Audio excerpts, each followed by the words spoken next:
What's cracking on my gaming cephalopods out there? It's your boy Squid Duano, aka King Calamari, aka Daddy Tentacles, and we are on part 2 of a 3-part series entitled Building for PvP, right? In this particular part of the series, we're going to start off by talking about the importance of passives, what role passives play in building your character. In addition to that, we're going to make sure that we discuss crafting, because crafting does play an important part as well. Things that fall under crafting that we'll be discussing are best traits for PvP, and then we're going to be talking about the Mages Guild skill lines, the Fighters Guild skill lines, and lastly we'll discuss the recommended top starter sets for magica and for stamina. So let's go ahead and jump right on into this series. So guys, before I actually jump into the video, I do want to make sure that I share a couple important tips, right? So we're going to start with tip number 1. Pro tip number 1, make sure you're going to the Stable Master every day and putting a point into speed. I'll show you what that looks like really quickly. You go to the Stable Master, view stable, and if you have space, put points into speed. I already have my speed maxed out, so I'll just dump a point into stamina, right? Stamina prevents you from getting hit and knocked off your horse during combat, which happens more often than not. But before you do all that, you need to make sure that your speed is up there. Highly recommend maxing that out. Start now. Pro tip number 2, make sure you zoom your camera as far out as possible. You can do this by pressing down on the D-pad and pulling the right joystick towards you. As you can see, this allows me to see much more of the area, which is incredibly important in PvP. I can't stress it enough. Pro tip number 3, if you've already decided before even seeing this video that you are going to craft, pro tip number 3 is make sure you get ESO plus so you get access to the craft bag. The craft bag has infinite slots and it doesn't clog up your inventory. Trust me, it's not even a choice. You have to get a craft bag if you're going to be a crafter. Otherwise, you're going to get bogged down with a whole bunch of stuff that you just don't need. Pro tip number 4, make sure you always are consuming either a food or a drink item. These are items that are created via provisioning skill line. Now, you can buy these from guild traders, right? The top 3 that are probably the most used are either a tri-stat food, which, for example, this is a tri-stat food, increase max health, magica, and stamina. For magica, the most used, you'll see Witch Mother's Potent Brew. You can buy this again in the Guild Trader. You can also buy the recipe. If your provisioning skill is high enough, you might be able to craft that as well. And for stamina builds, you're going to want to run Dubious on your Dubious Cameron's Throne, right? You can also get that recipe out of the Guild Trader. Now, keep in mind, all of these recipes are typically very expensive, so as starting out, it might just be cheaper just to buy the food item. All right, first things first, let's talk about passives. Passives are extremely important in any build, whether it be class passives, whether it be weapon skill line passives, vampire passives. All these passives are extremely important. For example, if I go to my Dawn's Wrath skill line, let's just look at some of the passives here, right? Enduring Rays. If I have 2 points in this passives, it increases the duration of my Sunfire, Eclipse, Solar Flare, and Nova abilities by 2 seconds, right? That may not seem like a lot, but 2 seconds extra is 2 seconds extra DPS, meaning 2 seconds more pressure on the opponent, right? I'll give you another reason, right, why passives in general are important. Let's just talk about armor passives. If you've decided to go light armor, you have to look at these passives and see that these passives can help you sustain and increase your damage tremendously. Now look at this first passive right here, Recovery. Increase your magic recovery by 4% for each piece of light armor equipped. I have a lot of light armor equipped. I have 20% because I have 5 pieces of light armor equipped. That's 20% extra magic recovery. That is huge in terms of sustain.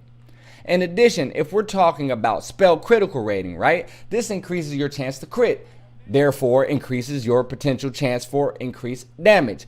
Spell penetration increases how much damage you're doing to people that are armored up. So if you have somebody that has more armor than somebody else might say, this spell penetration is increasingly and incredibly important, right? Congratulations, you've decided to become a crafter. Remember to pay attention to my pro tip number 3, in which I basically state that it is a mandatory requirement if you're going to be a crafter to get ESO Plus for that infinite craft bag, right? So happy deconstructing, happy researching, and happy crafting, right? So let's kind of discuss where you can go for crafting. If you go to the map, you will see an icon with some sort of fire shape coming out of it. I don't really know what to call it. But you will see right here, blacksmithing station is located in this particular area, clothing station, woodworking station, as well as all the merchants for the respective crafting skill, right? In addition to that, we have, if you look over at the crystal icon, this is where you can find the jewelry crafting station typically, as well as the enchanting table. And this tree icon over here is where you can find the outfit station, but more importantly, it is where you can find the alchemy station. All right, so the main thing you want to know about crafting is that all crafting pretty much functions in the same way when it comes to leveling, with the exception of alchemy. What I mean by that is, in order to level up that particular crafting discipline, you're going to want to deconstruct everything you possibly can. As you deconstruct items, your level will go up, basically. Also, you're going to want to make sure before you deconstruct it that you research it, right? Researching allows you to go in and learn a trait.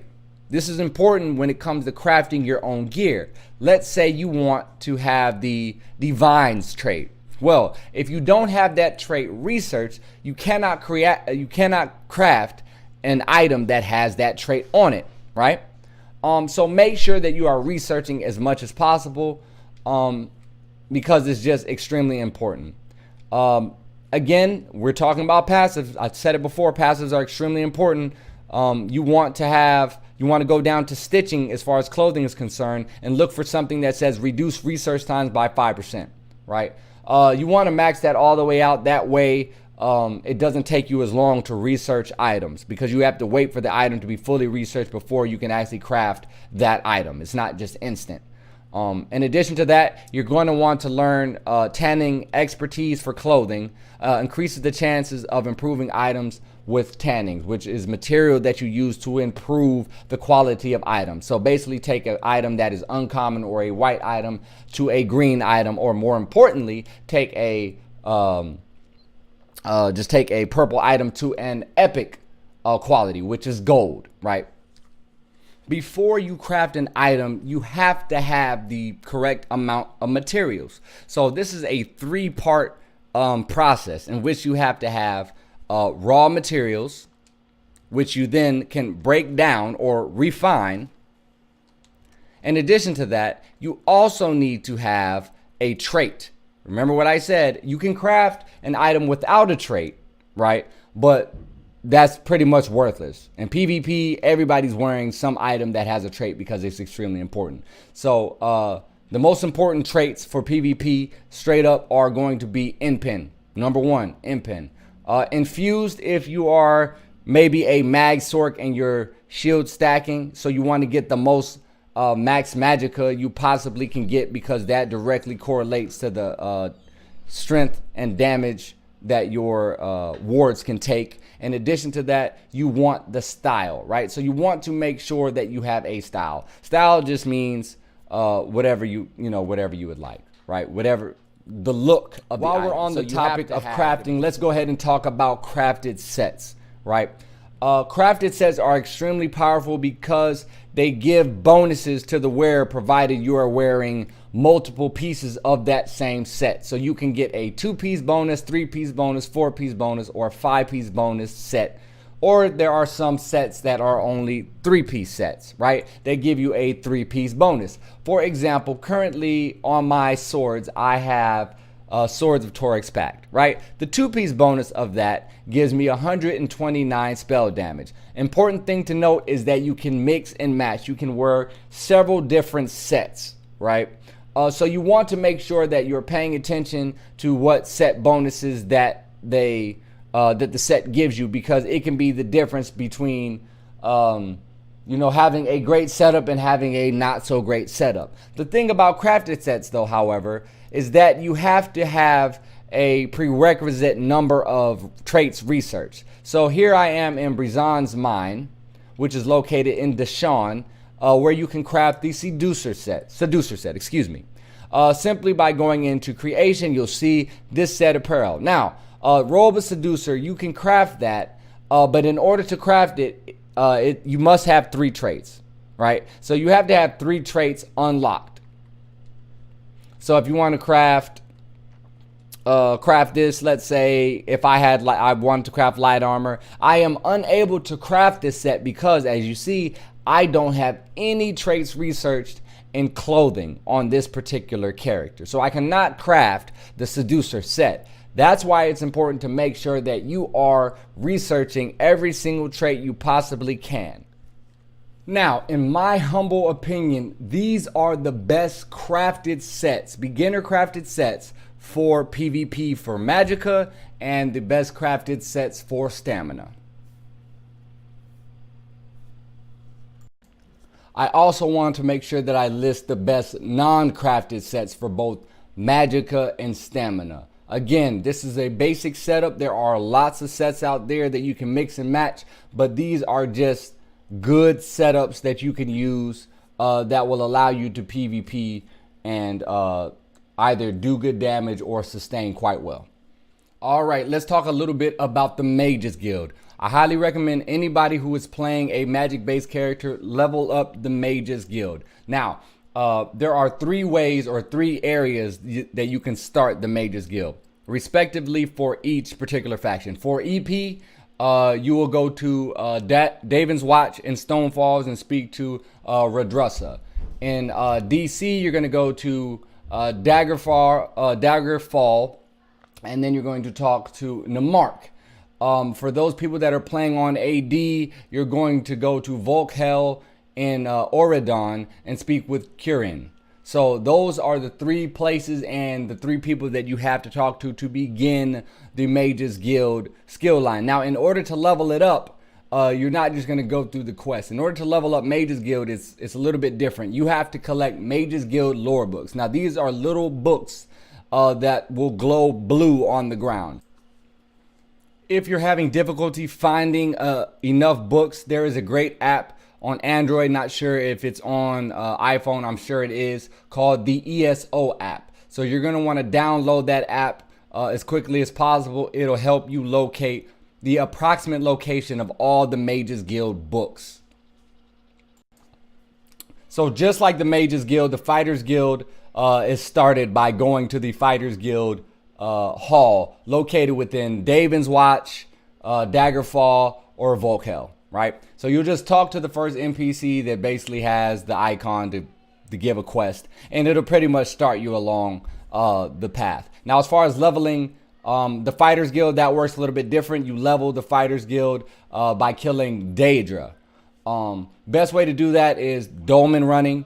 You can also go to Spell Scar. It's an excellent location, really solid location for leveling as well. But as I probably suggested before, I just recommend just doing it via dolmen. As long as you go through the area and hit every dolmen on your way through the area, you should level that up pretty quickly. All right, guys, so that's going to conclude part 2 of this 3-part series.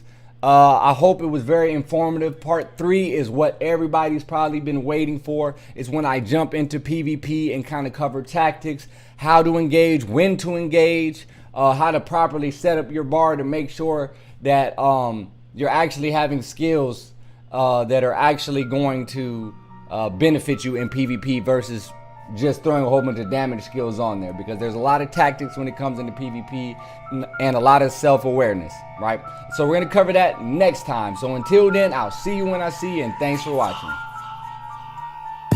No, we don't play games, except when we play games. Well, now, finessing my campaign, my squad in the party, you know that that's gang. Oh, you see my KD, I'm not talking KD. We not on the same team, you not in the same stream.